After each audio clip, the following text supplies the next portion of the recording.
অসমৰ বান গৰাখহনীয়া সমস্যা ৰাষ্ট্ৰীয় সমস্যাৰূপে কেন্দ্ৰীয় চৰকাৰে স্বীকৃতি প্ৰদান কৰাৰ লগতে নামনি সোৱণশিৰি জলবিদ্যুৎ প্ৰকল্প বন্ধৰ দাবীত আজি অসম জাতীয়তাবাদী যুৱ ছাত্ৰ পৰিষদে সমগ্ৰ অসমজুৰি প্ৰতিবাদ সাব্যস্ত কৰি কেন্দ্ৰীয় চৰকাৰৰ আমি দৃষ্টি আকৰ্ষণ কৰিব বিচাৰিছোঁ।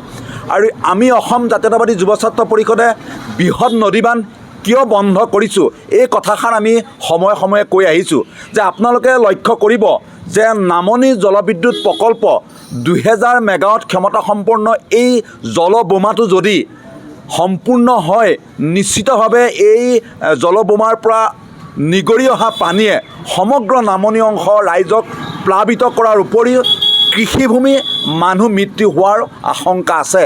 ইতিমধ্যে আপোনালোকে জানে যে যিটো আমাৰ ৰঙা নদী 405 মেগাৱাট যিটো জলবিদ্যুৎ প্ৰকল্প এই প্ৰকল্পটোৰ পৰা পানী এৰি দিয়াৰ কাৰণে নামনি অংশ ৰাইজৰ বিস্তৰ ক্ষতি হৈছে, মানুহ মৃত্যুমুখত পৰিছে। আৰু অৰ্থাৎ সোৱণশিৰি যিটো জলবিদ্যুৎ প্ৰকল্প 5 গুণ অধিক ক্ষমতাসম্পন্ন যিটো জলবিদ্যুৎ প্ৰকল্প এই প্ৰকল্পটো সম্পূৰ্ণ হোৱাৰ পিছত যদি সেই পানী এৰি দিয়ে নামনি অংশৰ জনসাধাৰণৰ কেনেধৰণৰ সমস্যাৰ সন্মুখীন হ'ব সেই কথাটো নিপকুৰ পৰা অসম চৰকাৰ ভাৰত চৰকাৰে শিক্ষা লোৱাটো উচিত বুলি আমি অনুভৱ কৰিছোঁ।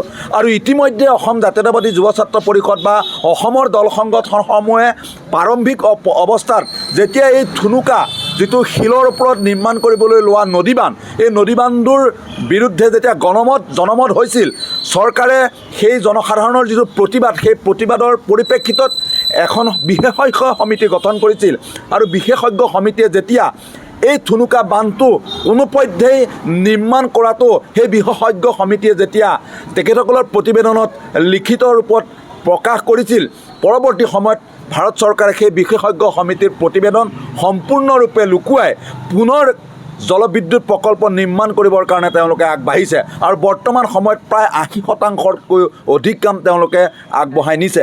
গতিকে আজি অসম জাতীয়তাবাদী যুৱ ছাত্ৰ পৰিষদে সেয়েহে নামনি সোৱণশিৰি জলবিদ্যুৎ প্ৰকল্প কোনো কাৰণতেই নামনি অংশৰ ৰাইজৰ জীৱন সম্পত্তিক বন্ধকত ৰাখি এই যিটো জলবোমা এই জলবোমাটো নিৰ্মাণ হোৱাটো নিবিচাৰে। সেয়েহে সমগ্ৰ অসমজুৰি আজি অসম জাতীয়তাবাদী যুৱ ছাত্ৰ পৰিষদে অসমৰ থলগিৰি জনসাধাৰণৰ নামনি অংশ ৰাইজৰ জীৱন সম্পত্তি সুৰক্ষাৰ স্বাৰ্থত এই বৃহৎ নদীবান্ধ বন্ধৰ দাবীত আৰু বান গৰাখহনীয়া সমস্যা ইতিমধ্যে আমি বাৰম্বাৰ কৈ আছোঁ যে অসমৰ আজি তাৰিখত সম্পদসমূহ কেন্দ্ৰীয় চৰকাৰৰ বুলি তেওঁলোকে ক'ব বিচাৰে। আজি তাৰিখত অসমৰ চাহ, অসমৰ কয়লা, অসমৰ খনিজ সম্পদ, অসমৰ আন যিসমূহ সম্পদ এই সম্পদসমূহ তেওঁলোকে কিন্তু কেন্দ্ৰীয় চৰকাৰৰ সম্পদ। কিন্তু অসমৰ যিটো সমস্যা আজি বান গৰাখহনীয়া সমস্যাই প্ৰতি বছৰে হাজাৰ হাজাৰ মানুহ মৃত্যু হয়, হাজাৰ হাজাৰ কৃষিভূমি ধ্বংস হয়। অথচ কিন্তু বান গৰাখহনীয়া সমস্যাটো আজি তাৰিখত কেন্দ্ৰীয় চৰকাৰে বান গৰাখহনীয়া সমস্যা ৰাষ্ট্ৰীয় সমস্যাৰূপে স্বীকৃতি প্ৰদান নকৰে। গতিকে জাতীয়তাবাদী যুৱ ছাত্ৰ পৰিষদে এইটো জন্মলগ্ন দাবী যে অসমত বান গৰাখহনীয়া সমস্যা ৰাষ্ট্ৰীয় সমস্যাৰূপে স্বীকৃতি প্ৰদান কৰিব লাগে। আৰু যদি স্বীকৃতি প্ৰদান কৰে নিশ্চিতভাৱে অসমৰ জনসাধাৰণৰ যিবোৰ সমস্যা, যিবোৰ দুৰ্দশা, যিবোৰ কৃষিভূমি মানুহৰ মৃত্যু হোৱাৰ যিসমূহ তেওঁলোকৰ সাহাৰ্য বিভিন্ন শিতানত কেন্দ্ৰীয় চৰকাৰে দিবলৈ বাধ্য হ'ব। গতিকে আজি অসম জাতীয়তাবাদী যুৱ ছাত্ৰ পৰিষদে সমগ্ৰ অসমজুৰি বান গৰাখহনীয়া সমস্যা ৰাষ্ট্ৰীয় সমস্যা আৰু নামনি সোৱণশিৰি জলবিদ্যুৎ প্ৰকল্প যিটো জলবোমা এই বোমা বন্ধৰ দাবীত আজিৰ এই অৱস্থান ধৰ্মঘট কাৰ্যসূচী ৰূপায়ণ কৰি মাজুলী আয়ুক্ত কাৰ্যালয়ৰ জৰিয়তে ভাৰত চৰকাৰৰ প্ৰধানমন্ত্ৰীলৈ আমি স্মাৰকপত্ৰ প্ৰদান কৰিছোঁ। যিকোনো খবৰৰ বাবে যোগাযোগ কৰক 7099017330 লগতে 7099017110 নম্বৰত।